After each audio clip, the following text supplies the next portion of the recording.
आज हम एक ऐसे वाक़े की बात करने वाले हैं जो 65 साल से ज़्यादा अरसे से एक मुहम्मा बना हुआ है।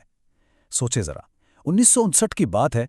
9 बहुत ही तजर्बाकार हाइकर्स यूराल के बर्फानी पहाड़ों में निकलते हैं और फिर पुरस्कार तौर पर हलाक हो जाते हैं। ये एक ऐसी कहानी है जो आज भी तफ्तीशकारों को परेशान करती है और हम सबको ये सोचने पर मजबूर कर देती है कि आखिर उस रात ऐसा क्या हुआ था। तो इस पूरी कहानी का जो सबसे बड़ा सवाल है ना, जो किसी को समझ नहीं आता, वो ये है, आखिर क्यों 9 के 9 हाइकर्स एक जमा देने वाली ठंडी रात में अपना खेमा छोड़कर बाहर क्यों भागे? मतलब वो सीधा सीधा मौत के मुंह में जा रहे थे। ऐसी कौन सी चीज थी जिसने उन्हें इतना ज्यादा डरा दिया था? अच्छा, तो जब रेस्क्यू टीम वहां पहुंची तो सबसे पहली और सबसे अजीब चीज जो उन्हें मिली वो था उनका खेमा। वो फटा हुआ था, लेकिन बाहर से नहीं, उसे अंदर से काटा गया था। आप सोचिए ये कितनी ज्यादा वहशियत की बात है कि उन लोगों के पास इतना भी वक्त नहीं था कि वो खेमे के दरवाजे से बाहर निकलते। उन्होंने अंदर से ही उसे काट डाला। तो चलें इस कहानी को बिल्कुल शुरू से शुरू करते हैं। देखते हैं कि ये लोग कौन थे, कहाँ जा रहे थे और इनका ये जो सफर था इसका इतना खौफनाक अंजाम कैसे हुआ। तो 23 जनवरी 1959 को 10 लोगों की एक टीम ने अपना सफर शुरू किया। ठीक 5 दिन बाद इनमें से एक हाइकर यूरी योदिन बीमार पड़ गया और उसे वापस जाना पड़ा।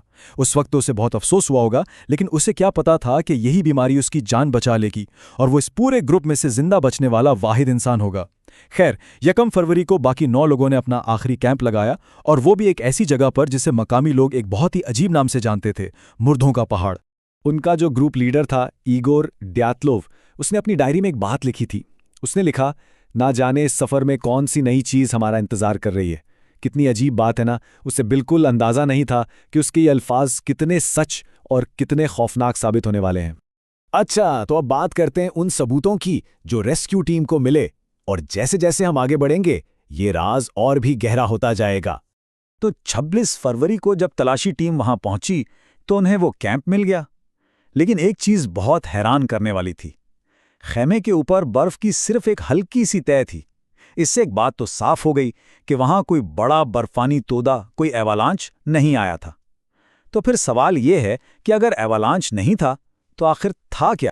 फिर उन्हें कदमों के निशान मिले, खेमे से कोई 500 मीटर नीचे की तरफ। कुछ निशान जूतों वाले थे और कुछ नंगे पांव के थे। लेकिन यहां एक और अजीब बात थी। ये जो निशान थे ये आराम से चलने के थे, कोई भाग दौड़ या अफरा तफरी नहीं थी। अब यह कैसे मुमकिन है? एक तरफ आप डर के मारे अंदर से खेमा काट रहे हैं और दूसरी तरफ आराम से चल रहे हैं। ये बात समझ नहीं आती। और फिर 500 मीटर के बाद वो निशान ऐसे गायब हो गए जैसे वो लोग बस हवा में ही तहलील हो गए हों। और याद रहे, इस रात वहां का दर्जा हरारत कितना था? -30 डिग्री सेल्सियस, मतलब हड्डियों तक को जमा देने वाली सर्दी। ऐसी सर्दी में अगर कोई मुनासिब कपड़ों के बगैर चंद मिनट भी बाहर रहना तो उसका बचना तकरीबन नामुमकिन है। अब बात करते हैं लाशों की। वो 3 अलग अलग जगहों पर मिले। सबसे पहले 2 हाइकर्स की लाशें एक दरख्त के पास से मिलीं और उन्होंने सिर्फ अंडरवेयर पहने हुए थे। वहीं पर एक बुझी हुई आग के निशान भी थे। फिर 3 और लोग मिले जो ऐसा लग रहा था कि खेमे की तरफ वापस जाने की कोशिश कर रहे थे। उन्होंने कुछ गर्म कपड़े तो पहने थे, लेकिन जूते नहीं थे। और फिर आखिरी 4 लोग, उनकी लाशें 2 महीने बाद एक गहरी खाई से मिलीं और उनकी हालत, उनको बहुत ही शदीद अंदरूनी चोटें आई थीं। सरकारी रिपोर्ट के मुताबिक जो पहले 5 लोग मिले थे उनकी मौत की वजह हाइपोथर्मिया बताई गई, यानी शदीद सर्दी लगने से। लेकिन ये कहानी का सिर्फ आधा सच था। असल और सबसे खौफनाक राज तो अभी खुलना बाकी था। वो जो आखिरी 4 लाशें थी ना, उनकी कहानी बिल्कुल अलग और बहुत ज्यादा खौफनाक है। एक की खोपड़ी में फ्रैक्चर था, 2 की पसलियां ऐसे टूटी हुई थीं जैसे किसी ने कुचल दिया हो। मेडिकल एग्जामिनर ने तो यहां तक कहा कि ये चोटें ऐसी हैं जैसे कोई तेज रफ्तार गाड़ी से टकराया हो, ये किसी इंसान के मारने से नहीं आ सकती। और सुने, एक खातून की जुबान गायब थी और 2 लोगों की आंखें भी नहीं थीं। और अगर ये सब काफी नहीं था तो उनके कुछ कपड़ों से रेडियो एक्टिविटी यानी ताबकारी के असरात भी मिले। अब इतने सारे अजीबो गरीब सबूतों के बाद जाहिर है बहुत सारी थ्योरियां भी सामने आईं। तो चलें देखते हैं कि लोग इस वाक़े की क्या क्या वजाहतें देते हैं, और इनमें से कुछ तो ऐसी हैं कि यकीन करना मुश्किल हो जाता है। सबसे आम और पहली थ्योरी जो सबके जहन में आती है वो है बर्फानी तूदा गिरने की, यानी एवलांच की। लेकिन जैसा हमने पहले भी बात की, सबूत इस थ्योरी को सपोर्ट नहीं करते। खेमे पर तो बहुत हल्की बर्फ थी, आसपास कोई मलबा भी नहीं था, और सबसे बड़ी बात, उनका लीडर इतना तजुर्बाकार था कि वो कभी भी किसी ऐसी जगह कैंप लगाता ही नहीं जहां एवलांच का खतरा हो। फिर कुछ और थियरीज भी आईं, क्योंकि ये सर्जंग का जमाना था। तो एक थियरी ये थी कि शायद वहां कोई खुफिया न्यूक्लियर टेस्ट हुआ हो और कपड़ों पर ताबकारी इसी वजह से थी। एक और बहुत मशहूर कहानी यूएफओ की है। ये इसलिए क्योंकि उनके कैमरे से जो आखिरी तस्वीर मिली वो थोड़ी धुंधली है, लेकिन उसमें आसमान पर एक नारंगी रंग की रोशनी नजर आती है। कत्ल का भी शक किया गया, लेकिन तफ्तीश में किसी और शख्स के वहां होने का कोई भी सबूत नहीं मिला। तो अगर ये सब नहीं था, तो फिर आखिर हुआ क्या था? चलें, अब सारे सबूतों को एक साथ जोड़ते हैं और देखते हैं कि सबसे मंतिकी, सबसे काबिल फ़हम वजाहत क्या हो सकती है। तो सबसे काबिल यकीन थ्योरी के मुताबिक सारा मामला खेमे के अंदर से शुरू हुआ। गालिबन उनका एक खुद बनाया हुआ चूल्हा खराब हो गया, जिससे खेमे में धुआं और जहरीली गैस कार्बन मोनोऑक्साइड भर गई।